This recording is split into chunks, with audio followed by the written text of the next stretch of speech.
Promosi itu datangnya dari Tuhan, bukan dari manusia. Ketika Tuhan Yesus sedang lewat, tiba-tiba ada seorang bertanya begini, Yesus, siapakah yang berdosa? Apakah orang tuanya atau anak ini yang berdosa? Terus Yesus katakan begini, bukan orang tuanya, bukan juga anak ini. Akan tetapi, kenapa anak ini buta sejak lahir?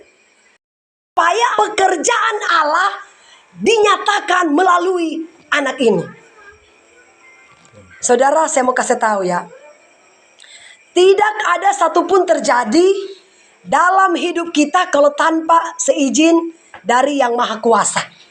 Apapun yang terjadi dalam hidup saudara dan saya, itu adalah rancangan Tuhan yang terbaik buat kita. Mau itu buruk, mau itu baik, mau itu menyakitkan, mau itu menyenangkan, apapun yang terjadi, semua adalah seizin daripada Yang Maha Kuasa. Saudara kenal Nick Fujisis ya? Saudara tahu, pastor ini dia tidak punya tangan, tidak punya kaki. Dia dibawa oleh orang tuanya untuk masuk di sekolah umum. Pada waktu di sekolah dia sering dibully oleh teman-temannya karena dia tidak punya tangan, tidak punya kaki. Bagaimanalah perasaan kita kalau kita sering dibully? Istilahnya sering diejek-ejek lah. Ya kan? Karena kita punya kekurangan. Dia katakan begini kepada Tuhan. Tuhan, kenapa Engkau mengizinkan saya lahir di dunia ini? Kok saya tidak punya tangan, tidak punya kaki? Kenapa ini terjadi dalam hidup saya? Di sekolah saya sering dibully. Di sekolah saya sering diejek. Bahkan saya kalau kemana-mana orang pasti memandang saya dengan rendah. Dia sempat mau bunuh diri. Ya. Ketika dia mau ngambil keputusan untuk bunuh diri karena dia pikir, ngapain dia hidup? Nggak ada tangan, nggak ada kaki. Iya kan? Mau kerja apa saja nggak bisa. Jadi ngapain juga dia hidup? Mending dia menghabisi nyawanya. Ketika dia saudara mau bunuh diri di kolam, Tuhan menampakkan diri kepadanya bahwa Tuhan akan pakai dia secara luar biasa. Saudara tahu apa sekarang? Pendeta terkenal di seluruh dunia. Kalaupun sekarang saya undang dia, jadwalnya yang begitu padat luar biasa, mungkin nanti 10 tahun baru dia bisa kasih jadwal di sini. Ya. Karena dia adalah seorang pastor yang luar biasa, saudara. Dia dipakai oleh Tuhan, bahkan pernah teman-temannya mengejek dia begini. Siapa kira-kira perempuan yang mau menikah dengan kamu? Tidak punya tangan, tidak punya kaki. Siapa yang mau menikah? Saudara, ternyata setelah dia sekarang sudah jadi orang, sudah dipakai Tuhan secara luar biasa. Firman inilah yang menjadi patokan dalam hidupnya. Ya. Tuhan, kenapa saya bisa lahir tidak punya tangan, tidak punya kaki? Supaya apa? Pekerjaan Allah bisa dinyatakan lewat pastor ini. Buktinya sekarang kan dia jadi terkenal. Saudara, kita semua berharga di mata Allah. Amin. Jangan pernah merasa rendah diri. Jangan pernah merasa bahwa kita tidak punya arti di dunia ini. Yang pasti, tidak ada satupun manusia diciptakan oleh Tuhan kalau dia tidak punya arti. Ketika saudara kita hidup takut akan Tuhan, saya percaya promosi itu datangnya dari Tuhan, bukan datang dari bos. Kalau kita mau diangkat oleh Tuhan, lebih baik kita cari perhatian Tuhan daripada kita cari perhatian bos. Betul nggak? Saudara, selama Pak KTU hidup dengan kami, masih lajang dia dengan istrinya, masih lajang, mereka belum pacaran. Setia gereja, tidak pernah alpa. Dia dulu bekerja masih nebas di lahan. Karena ketaatannya kepada Tuhan, Tuhan memperhitungkan apa yang dia lakukan. Dia diangkat pada waktu itu masih kerani pembukuan. Saya lihat, woi, ini laki-laki ini setia sekali gereja. Nah, istrinya juga seperti itu. Setia gereja, tidak pernah alpa. Akhirnya roh Tuhan bilang begini, jodohkanlah mereka dua. Jadi saya lama comblang mereka. Haleluya. Ya, saudara, akhirnya ternyata berjodoh. Ya, jadi ketika mereka berjodoh, saudara tahu, Gaji suaminya pada waktu itu, dia masih kerani pembukuan kalau tidak salah. Ya Pak KTU ya. Gajinya cuma 2 juta lebih.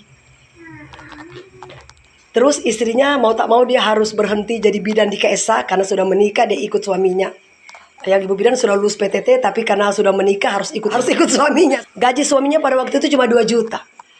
Akhirnya dikelola sama istrinya, dia jual kue.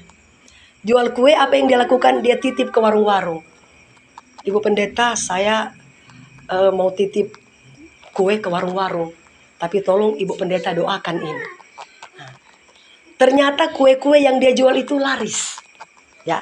Dari uang 2 juta yang dikelola, saudara saya kasih tahu, mau kita punya uang ratusan juta sekalipun, kalau kita tidak tahu mengelola, pasti lepah.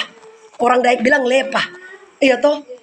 Tapi kalau kita punya uang 1 juta, 2 juta, kalau kita tahu mengelola uang itu pasti akan jadi berkat yang besar. Amin.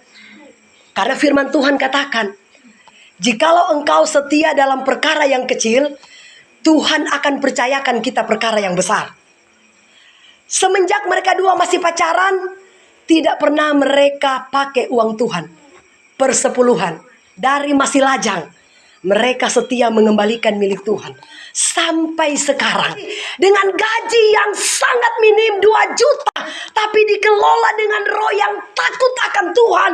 Walaupun gajinya kurang, tapi mereka tidak lupa kembalikan itu Tuhan punya milik. Tuhan katakan, saudara, kalau engkau setia mengembalikan milik Tuhan, bukankah Tuhan yang akan bukakan tingkap-tingkap sorga dalam kitab Meleaki. Akhirnya saudara, suaminya dipromosikan oleh Tuhan. Di Tesla dia ke KDP, istrinya katakan begini sama saya, Bu, doakan suamiku sekarang dia dipromosikan untuk jadi KTU. Kami akan memberikan nasar kepada Tuhan. Kalau suamiku ini naik jabatan, hasil pertama dari gaji suamiku, aku akan berikan kepada Tuhan. Berdoa ternyata tembus naik KTU. Saudara, saya berpikir mereka sudah lupa dengan nasar mereka. Ternyata mereka membawa gaji pertama KTU 4.900.000 kalau tidak salah ya. Mereka bawa saudara kepada Tuhan. Walaupun di sini KKU datang ke KSM, gereja, mau hujan badai pun tetap hadir, tidak pernah alpa. Haleluya. Saudara, saya tidak mengatakan saudara gereja di sana tidak, semua gereja sama. Ketaatan dan kesetiaan mereka itu membuat mereka dipromosikan oleh Tuhan. Saudara tahu apa yang Tuhan lakukan? KTU terbaik sekalteng. Berikan tepuk tangan buat Tuhan Yesus. Ya, loyalitas yang tinggi, suka berkorban luar biasa. Semua itu diperhitungkan oleh Tuhan. Amin. Di balik kesuksesannya ada seorang istri yang hebat yang selalu menopang dalam doa. Dari hasil usaha kecil-kecilan, akhirnya Tuhan bawa mereka untuk menghasilkan uang yang lebih lagi. Mereka punya dana lagi, mereka kelola lagi, bangun ini lagi. Setiap kali ada dana kecil, mereka bangun ini lagi. Ada dana kecil, mereka bangun lagi. Itulah yang Tuhan katakan, bukankah aku yang akan bukakan tingkap-tingkap. Saudara, tingkap-tingkap sorga loh. Itu janji Tuhan, bukan janji pendeta. Promosi itu datangnya dari Tuhan. Jangan cari-cari muka ke atasan. Karena ingat, kalau kita diangkat oleh manusia, manusia yang menjatuhkan kita. Betul enggak? Tapi kalau Tuhan yang angkat, tidak ada satupun manusia yang bisa menggagalkan rencana Allah yang indah buat kita. Kalau mau pingin diangkat oleh Tuhan, cari muka sama Tuhan. Amin. Mau hujan badai pun tetap setia ke gereja. Karena itu janji Tuhan. Ini ayat terakhir, Keluaran 23:25. Ini bukan janji pendeta, ini janji Tuhan.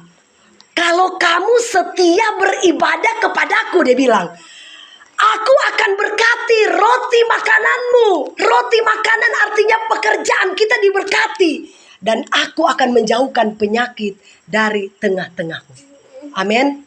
Ini janji Tuhan. Dan saya percaya saudara, kalau kita sudah setia kepada Tuhan,